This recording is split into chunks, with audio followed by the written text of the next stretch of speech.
حضرت عمر رضی اللہ عنہ کو پتہ چلا نا کہ میرے ایک گورنر نے کسی پر جان بوجھ کے ظلم کیا، تو اس گورنر کو بلایا اور کہا متا تعبدتم وقد ولدت امہاتہم احرارا، اور کب سے تم نے لوگوں کو غلام بنانا شروع کر دیا، ان کی ماؤں نے تو انہیں آزاد جنا ہے۔ تو میرے پاس پڑھنے کے لیے آ ہی گیا ہے بچہ، تمہیں اسے مار کٹائی کی ترتیبیں اور بہت برا کام۔ سکولوں میں تو آج کل شاید تھوڑا کم ہو گیا ہے مار کٹائی کا ماحول، ہم سے پوچھو نا جس فیملی سے میں ریلیٹڈ ہوں، ہمارے ہاں تو کم پورا ہے۔ اور جب میں یہ باتیں بتاتا ہوں نا کہ بچوں کم مارے، خصوصاً ہمارے عزت اور احترام کے قابل قراء حضرات میرے مخالف ہونا شروع ہو جاتے۔ مجھے بعض قراء حضرات نے کال کر کے کہا مفتی صاحب آپ کہتے ہیں مت مارے، آپ 1 سال کلاس پڑھاتے ہیں حفظ کی، آپ کو سمجھ آ جاتا۔ میں نے کہا الحمدللہ میں نے 3 سال حفظ کی کلاس پڑھائی ہے، اور میرے پڑھے ہوئے اسکول کے مدرسے کے شاگرد اب مصلی سناتے ہیں۔ اچھا کس زمانے؟ میں نے کہا آسان سی فرج پڑھائی ہم، میں کو کوئی تجربہ کو نہیں، تو سب بیٹھے ہوئے ابا بڑھ کے۔ تو ایسی کئی ترتیبیں خواہ سے مخالف۔ کل مجھے حضرت عطا اللہ شاہ بخاری رحمۃ اللہ تعالیٰ علیہ کے نواسوں نے، نواس مولانا کفیل صاحب نے ملتان سے ایک کلپ بھیجا واٹس ایپ پہ، حضرت مولانا عطا المومن شاہ صاحب بخاری رحمہ اللہ، حضرت عطا اللہ شاہ صاحب کے بیٹے کا، وہ قراء کو سمجھا رہے ہیں کہ بچوں کو مارتے کیوں ہو۔ اور مجھے کہا مجھ سے بھی یہ سنیں، تو میں نے کہا آپ نے یہ مجھے کیسے بھیجا؟ تو کہا ایک اس میں گروپ میں کسی نے 2 بیانات بھیجے، ایک آپ کے اور ایک شاہ جی کے، اور دونوں یہی تھے کہ بچوں کو نہ مارو۔ تو کہا شاہ جی کا تو میں نے کلپ سنا ہوا تھا، آپ کا پورا سن کے شاہ جی والا کلپ آپ کو بھیجا کہ دیکھو ہمارے اکابر بھی یہ کہتے ہوئے آئے ہیں۔ مجھے بہت خوشی ہوئی، میں نے کہا جی دیکھیں۔ تو اس طرح سمجھانے میں بھائی، مجھ سے کوئی قاری صاحب بیعت ہو جائے نا، تو میں بیعت میں قاری صاحب سے شرط لگاتا ہوں کہ بھائی اگر ہماری بیعت کرنی ہے، میں نے آپ کو مجبور اور فورس نہیں کیا، شرط یہ ہے کہ بچوں کے مارنے والی ترتیبیں میں آپ کی نہ دیکھوں، ورنہ آپ جائیں کسی اور سے بیعت کرنے۔ میں آپ کو بتاؤں، میں عین مسجد نبوی میں بیٹھا تھا، حضرت جسے مدرسہ صحاب صفہ کا چبوترا کہتے ہیں، اللہ آپ سب بھائیوں کو مسجد نبوی کی زیارت عطا فرمائے، اللہ آپ کی برکت سے ہمیں بھی لے جائے۔ یقین مانے وہاں بعض اوقات بولنا مشکل ہو جاتا ہے۔ اللہ پاک آپ کو مسجد نبوی لے جائے، میں مسجد نبوی کی بھی ایک 2 باتیں کر دیتا ہوں۔ حضرت مولانا امام صاحب رحمہ اللہ کا ستون ہے نا، نعمان بن ثابت، میں اس ستون پر بیٹھا ہوا تھا مسجد نبوی میں، عین رسول اللہ صلی اللہ علیہ وسلم کی پشت مبارک کی طرف، کیونکہ حضور علیہ السلام کی پشت ہے نا وہ منہ پھر قبلے کو ہو جاتا ہے نا، جیسے قبر مبارک میں اللہ کے رسول کی چہرہ مبارک میں تو قبلے کی طرف ہے۔ ایک شخص جو گزرا وہ وہاں کا خدام میں کوئی خادم تھا، خادم الحرمین جو ہوتے ہیں نا ان کے خدام الحرمین، وہ جاتے ہوئے واپس آ کر ہو گیا۔ میرے ساتھ مولانا حمزہ ندیم ہیں کراچی سے، وہ بھی بیٹھے تھے، مجھے کہتے ہیں مفتی عبدالواحد قریشی صاحب خیریت؟ میں نے کہا جی ملاقات ہوئی، تو حضرت آپ کچھ وقت مجھے دیں گے؟ میں نے کہا بھائی میں یہاں وقت سارا اللہ کے رسول کے لیے اور اللہ کے لیے لے کر، نہیں میں کچھ اور آپ کو تحفہ دینا چاہتا ہوں۔ میں نے کہا کیا تحفہ دیں گے؟ تو مجھے کہتے ہیں میں آپ کو سرکار کے بالکل خاص قریب جگہ میں جا کر بٹھانا چاہتا ہوں۔ میں تو بڑا حیران، میں کس جگہ؟ کہتے قدمین مبارک میں، جہاں رسول اللہ صلی اللہ علیہ وسلم قدمین مبارک، واقعی وہ لوگ جاتے ہیں وہاں پر۔ میں نہیں گیا تھا آج سے پہلے، میں نے اسے کہا میں تیار ہوں، مجھے آپ لے جائیں۔ تو کہا اس کے لیے ایک ترتیب رکھنی پڑے گی، میں آپ کے بیانات سنتا رہتا ہوں تو میں آپ کو اپنا استاذ کہتا ہوں، تو استاذ باپ کی جگہ ہوتا ہے نا، روحانی ابا ہوتا ہے۔ میرے افسر کو میں کہوں گا کہ یہ میرا روحانی والد ہے، تو آپ ہاں کر دینا، کیونکہ مجھے اپنے والدین کو وہاں لے جانے کی اجازت ہے اور کسی گیسٹ کو لے جانے کی نہیں۔ میں نے کہا ہاں چلو اتنی بات تو میں کہہ سکوں گا، اسٹوڈنٹ ہے۔ میں نے اسے کہا یہاں بیٹھو، میں تمہیں ایک سورۃ فاتحہ پڑھاتا ہوں۔ میں نے سورۃ فاتحہ پڑھائی تاکہ ایک استاذی شاگردی کی ترتیب بن جائے۔ میں نے کہا اب چلے۔ حضرت وہ لے گیا، اللہ اکبر، میں اپنے زندگی کے خوش قسمت ایام کے وقت سمجھتا ہوں۔ باب جبرائیل سے ساتھ اندر گئے تو وہ ان کے شرطے حضرات ٹھہرے تھے، تو اس نے کہا پتہ نہیں اس سے کیا بات کی، میں تھوڑا پیچھے ہی تھا، تو اس نے کہا جی لے آؤ۔ حضرت وہ بندہ لے گیا اور عین قدمین مبارک میں جہاں سے وہ چھوٹا سا دروازہ اور داخلے کا راستہ، ادھر جا کے اس نے مجھے بٹھا دیا، استاد جی آپ یہاں بیٹھے۔ عصر کی نماز کا وقت، آپ کو پتہ ہے وہاں اس عصر کتنے بجے ہوتی ہے؟ وہ عصر میں نے وہیں پڑھی، عصر سے لے کر مغرب تک ایک لمبا وقت ہوتا ہے وہاں کی ترتیب کے اعتبار سے۔ تو عصر سے مغرب تک وہیں، پھر مغرب سے عشاء تک وہیں، عشاء کے بعد وطر وغیرہ پڑھ کے میں وہیں سے گیا 1 دن اور 2 دن. یعنی یہ میری زندگی کے ایک خوش قسمت دنوں کی بات ہے کہ رسالت مآب علیہ الصلوۃ والسلام کی جس جگہ کے قریب ہم بیٹھے ہیں وہاں سے شاید کوئی 1-2 بالشت کی بات ہو، اور اس جگہ اتنا قرب. جو بات میں سمجھانے لگا ہوں وہ میں آپ کو سمجھاتا ہوں.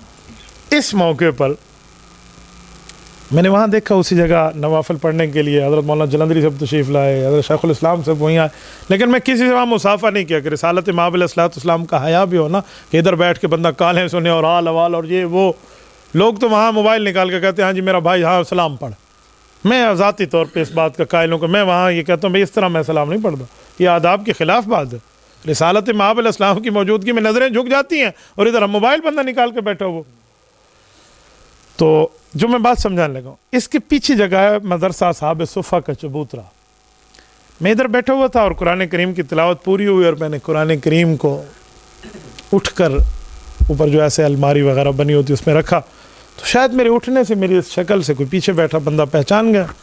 وہ اٹھ کے میرے ساتھ آ کے بیٹھ گیا، حالانکہ رش تھا. نے مجھے کہا کیا حال؟ میں جی خیریت ہے. میں نے اس کو ایسا بیہیویئر پیش کیا کہ میں آپ سے زیادہ بات نہیں کر سکتا رسالت مآب علیہ السلام کے اتنے قرب میں. انہوں نے مجھے کان میں کہا کہ مولانا میں نے آپ سے 1-2 بات کرنی ہے. میں نے کہا یہ باتوں کا وقت نہیں ہے، یہاں درود شریف پڑھو، باتیں جب یہاں سے نکلیں گے. انہوں نے کان میں کہا حضرت میں نے اسلامی لحاظ سے 1-2 بات پوچھنی ہے. پھر میرے دل میں خیال آیا کہ رسول اللہ صلی اللہ علیہ وسلم کے روزے پہ بیٹھ کے میں اسے کہوں میں تمہیں سوال کا جواب نہیں دیتا، اور ہو سکتا ہے اللہ رب العزت کو یہ ادا ناپسند آئے کہ معلم انسانیت کے سامنے بیٹھ کر بھی تو تعلیم دین سمجھانے میں بخل کرے. میں نے اس کہا بھائی آپ نے کیا پوچھنا ہے؟ کہ جی میں ادھر بیٹھ کے آپ سے ایک ہی بات پوچھتا ہوں، کیا واقعی امام اعظم ابو حنیفہ رحمۃ اللہ علیہ کی تحقیق حق ہے؟ وہ کہہ رہے تھے کہ میں غیر مقلد اور پتہ اپنی ترتیب کوئی بتا رہے تھے. یعنی قبلہ رخ بیٹھے ہیں آپ، عین مسجد نبوی میں بیٹھے ہیں، اصحاب صفہ کے چبوترے میں بیٹھے ہیں، رسالت مآب علیہ الصلوۃ والسلام کے قرب میں، تو آپ مجھے بتائیں. میں نے کہا جی میں قبلہ رخ ہوں، مسجد نبوی میں ہوں، نیک جگہ میں ہوں، اللہ کو حاضر ناظر جان کہتا ہوں. حضرت امام اعظم ابو حنیفہ رحمہ اللہ صحابہ کے شاگرد کی تحقیق حق ہے. کہتے میں نے بحث نہیں کرنی، بس یہ کہا جی ٹھیک، بس میں بھی آپ پر اعتماد کرتا ہوں. اگلی بات کہ میں نے بڑی بیانات آپ کے سنے ہوئے تھے، میں چاہتا تھا کہ اس موقع پہ اگر آپ کوئی نرمی جواب دیں گے تو سبھی. میں نے کہا نہیں، بندہ مذہب اور دین کیسے بدلتا ہے. کہتے میں نے بیعت کرنی ہے. میرے وہاں بیٹھے ہوئے بیعت ہوئی، کوئی نصیحت کر دے. میں نے کہا کرتے کیا ہو؟ انہوں نے کہا جی میں حفظ کا استاذ ہوں. جو میں مار کٹائی کی بات سنانے لگا تھا یہ پوری بات یہاں پر آئی ہے. میں نے کہا ہاں آپ سے پھر ہماری مجلس جمیں گی. میں نے کہا میں بھی آپ سے ایک بات کرتا ہوں. کہتے کیا؟ میں نے کہا وظائف تو میں آپ کو دیتا ہوں کہ آپ نے صبح شام کے وظیفے کیا پڑھنے ہیں، لیکن یہ مار کٹائی کی ترتیب جو بچوں کو آپ مارتے کٹتے ہو نا، یہ نہ کرنا. میں نے کہا بیعت فسخ کرنی ہے تو یہاں بیٹھے توڑ دو، اور بیعت قائم رکھنی ہے تو میری یہ پہلی شرط ہے. اس نے کہا استاد جی ٹھیک ہے، لیکن مجھے اس پر مطمئن کریں. میں آپ سے پوچھتا ہوں جو میں نہ ماروں، مجھے مارنا پڑتا ہے، اتنا موٹا ڈنڈا سوٹا میں نے رکھا ہوا ہے، نہ ماروں تو بچے حافظ نہیں بنتے. میں نے کہا مجھے بتاؤ حفظ کرنا فرض ہے؟ کہتے ہیں نہیں. میں نے کہا گناہ سے بچنا؟ کہتے جی فرض ہے. تو میں نے کہا آپ گناہ سے نہیں بچ رہے ایک مستحب کی خاطر، کیسے عقل مند ہو آپ؟ مستحب کی خاطر آپ کبیرہ گناہوں میں لگے ہوئے. جی ٹھیک ہے نہ ماریں، صحیح ہو گیا، لیکن استاذ کی مار جہاں پہ لگتی ہے شاگرد کی وہ جگہ جہنم سے پاک ہو جاتی ہے. میں نے کہا گزارا کرو، جس جگہ ہم بیٹھے ہیں اس جگہ کا پاس رکھ لو. یہ کہاں لکھا ہوا ہے مسئلہ؟ میں نے تو اس کو قرآن حدیث میں کہیں نہیں پڑھا بھی استاد ڈنڈا مارے اور شاگرد. اگر یوں ہوتا نا تو پھر استاذ تو جنت کے دروغے ہوئے جہاں مارتے جائیں اور جنت کی ٹکٹیں ملتی جائیں. کس نے تمہیں جھوٹ سکھایا؟ کہتے جی ٹھیک ہو گیا. ایک سوال اور. میں نے کہا جی بتائیں بچے ایسے ہماری عزت نہیں کرتے. میں نے کیوں نہیں کرتے؟ کتنی تنخواہ ہے آپ کی؟ جی اتنی ہے. میں نے کہا پورے مہینے کی تنخواہ میں 150 روپے نکالو اور اتنی ٹافیاں لے کر رکھ دو. روزانہ 2 ٹافیاں، ایک ٹافیاں بچوں کو دیتے جاؤ. آپ کا انس ان سے بڑھے گا کیسے نہیں؟ 150 روپیہ اللہ دیتا ہے کو موت پہنچی تو استاذ ہیں. تو میں نے کہا بچوں سے انس بناؤ تعلق. میں نے یوں سمجھا. انہوں نے کہا یہ بھی ٹھیک ہو گیا. ایک بات اور. میں نے کہا یوں پوچھتا گیا، میں بتاتا گیا نا. آخر میں مجھے کہتا ہے کہ بچے کو مارنے میں کوئی وجہ کیا میں نے کہا بھائی ہمیں ہمارے علماء کرام بتاتے ہیں کہ مظلوم اور نابالغ مظلوم کل قیامت میں اس کا وکیل اللہ کا رسول ہوگا، اور اگر رسالت مآب علیہ السلام ان کے وکیل بن کے آئے اور کوئی مائی کا لال وہ عزت رکھتا ہے کہ حضور کے مقابلے میں کیس جیت کے دکھائے تو یوں نہ کرنا، کہتے ٹھیک ہو گیا۔ بہرحال اس سے میری یہ ساری باتیں ہیں، تو میں یہ اس لیے سنا رہا ہوں کہ اس معاملے میں بندہ نرمی کرے۔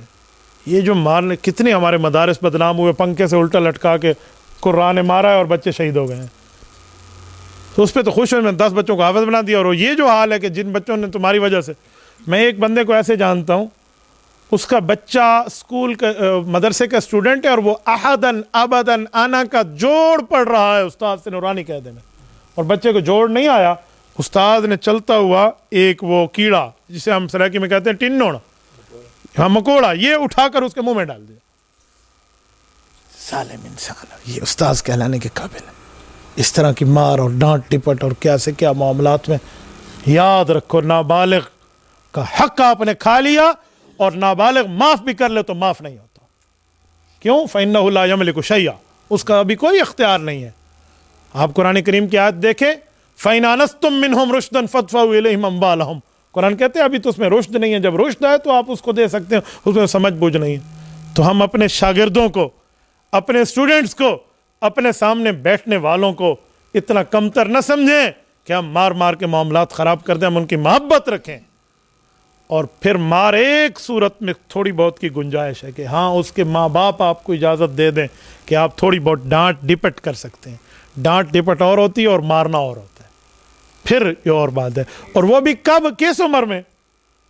نماز کے بارے میں کہا گیا ماں باپ کو کہ وَضْرِبُوهُمْ عَلَيَّ وَهُمْ أَبْنَاءُ 10 10 سال کا بچہ ہو تو ماں باپ مار سکتے ہیں نماز نہ پڑھنے پر۔